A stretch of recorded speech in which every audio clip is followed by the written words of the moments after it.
Hon Winston Peters. Well, what a bunch of copycats. Can't even think originally.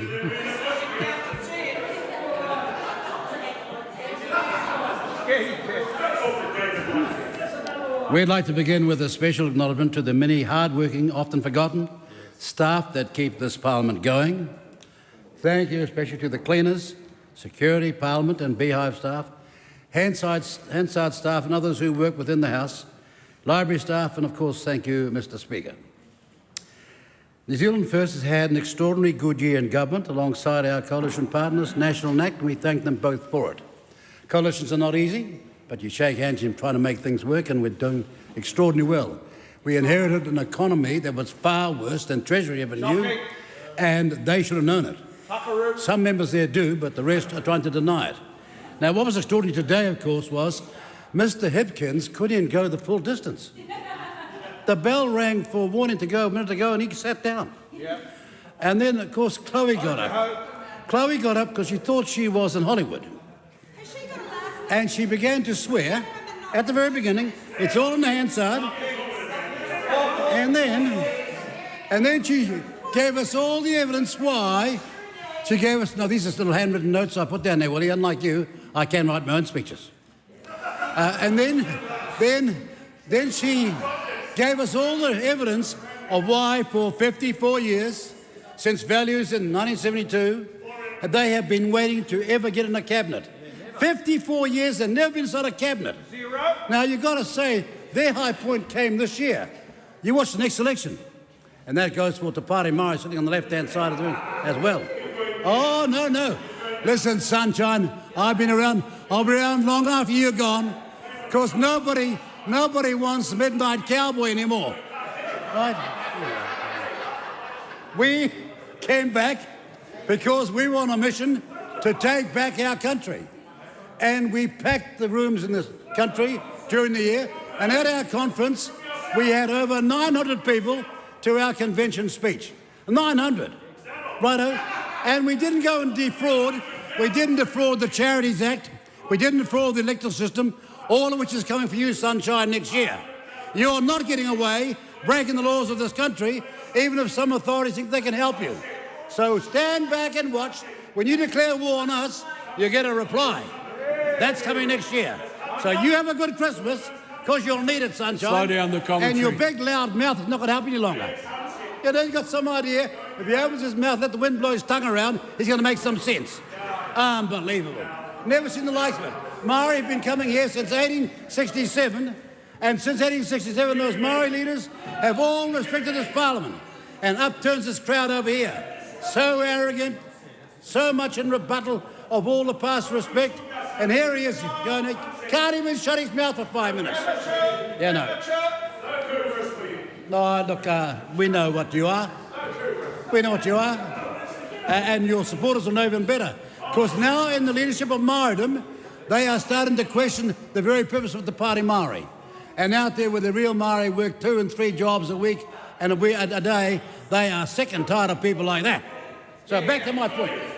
We came back to stop the division and the separatism, and what they had over there is, for the first time they're being confronted. They're being confronted by a party that's got a record working for Māori.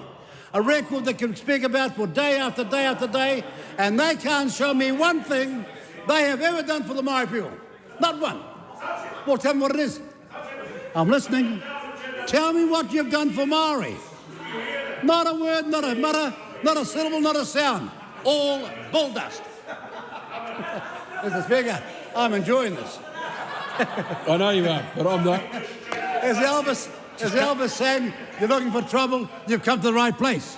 We're going to expose you for what you are. This party is a party of frauds. They've broken the Electoral Act. They've broken the Charity Act. They've made tens of millions on the backs of their people.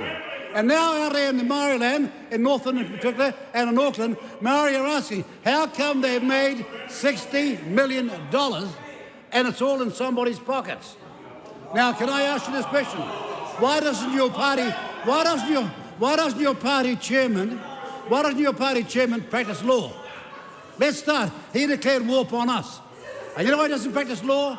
Because he got committed he got convicted of committing forging and uttering. And he was told, you'll get off, but don't ever apply for a license to practice law. People don't know that.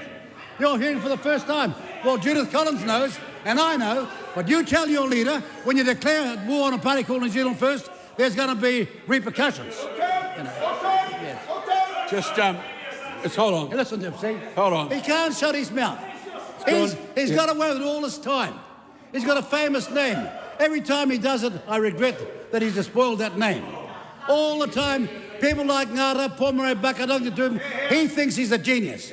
Self-made man and all that, and tell me he's in this parliament and he's wasting our time. He's got a contempt for this place. The standards of this parliament have been dramatically deteriorated because of Te Pāti Māori. They come in there sometimes bare feet. No respect for the institution, no respect for their colleagues, and you think you're going to get away with it. No, Māori people will take you out of this place because they more than anybody I know, when they go on the marae, they respect the traditions. Every serious Māori I know respects the traditions, and this is the marae for Parliament and for the whole country. And there they go, all talking at once. All talking at once. And then the next thing is, you know something, we've been overseas about 112 days this year, but I spent more time in Parliament than all those put together. I've been overseas 112 days, but I spent more in Parliament than all of those Pāti Māori all put together. What a disgrace.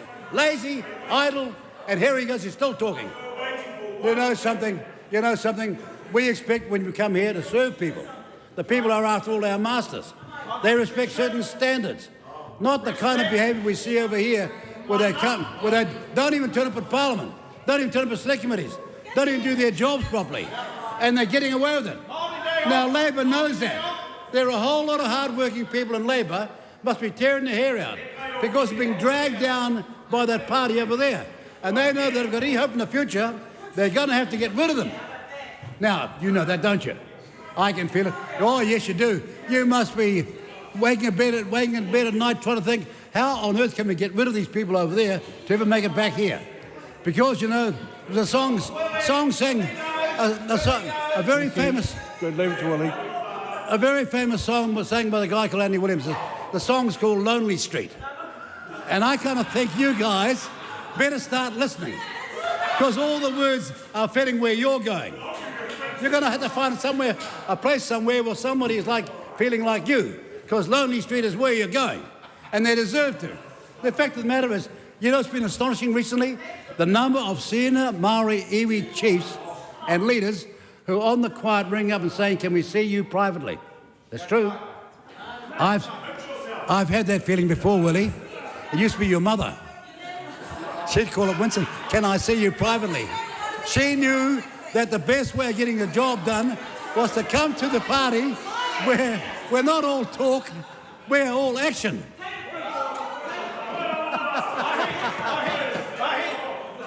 No, you won't speak till the House goes quiet for a point of order. Just wait till I call you. Thank you.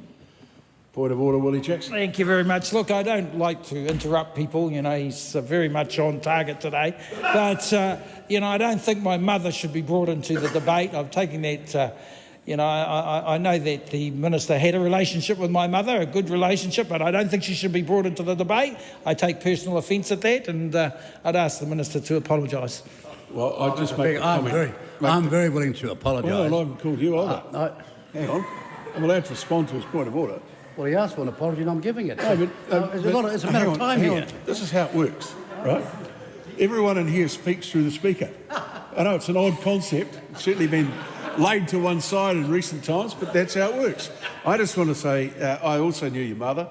She's a very fine woman, and I don't think that what Mr Peters was saying was in any way impeding on her integrity. I want to make that point from the chair. The Hon Winston Peters, the member has taken offence. Would he like to make a comment? Most definitely. Well, no, you've made the point. I've made my point of order, but you haven't asked the Minister to apologise. I'm just doing it now. Oh, no, but you intervened on that. I'm just doing it now. You intervened. I like... No, I'll tell you what, it would help if you... You're not going to ask me to apologise, are you? Beg your pardon? It's me to apologise, eh? Well, if you like, go for it. Yeah. No, it's No, just... look, sorry, this is getting ridiculous. No, it is getting ridiculous, but... I have just asked the Right Honourable Winston Peters to respond to your concern. I have no difficulty in withdrawing and apologising. I didn't mean any offence at all. I just happen to admire someone who used to do projects because she understood who in Parliament might help her get the job done. But if that, of course, is offensive, I'm apologising. I'm very, very sorry. The reality of it is, of course, that here we are going into 2025 in a terrible shape as an economy, not because of anything we've done, because what we inherited, and we're still, the lack of understanding in 2023 of just how bad that economy was. I've seen times like that in the past. I can remember David Cagle as the finance minister. He reports a $89 million surplus and it ended up this $3.2 billion deficit. That sort of forecasting won't do any longer. And I can say, without being immodest, so to speak, one party set it out last year that we're in a far, far worse situation. It's horrifying to be proven right. Horrifying to be proven right. Can I just say to all my colleagues over here on this side, I think we've done a very good job in the last 12 months, and it hasn't been easy at all. What's not been so easy at all is how quickly certain people up there have forgiven the people who in the last 3 years took this country right off the rails. And the fact that they don't actually publish the facts, so to speak, or worse still, that you're in Parliament and all of a sudden in December they discover there's a party called New Zealand First and a leader called Winston Peters. I've been on Morning Report more than this last 2 weeks in the whole year. And as for Checkpoint, never been asked once. I don't think I've been on for 4 years, but I'm not going to worry about that because the reality is we've got a bunch of very bright young people who've got that on social media, and tell me what, they know that we can say to you to hang on, because help's on its way.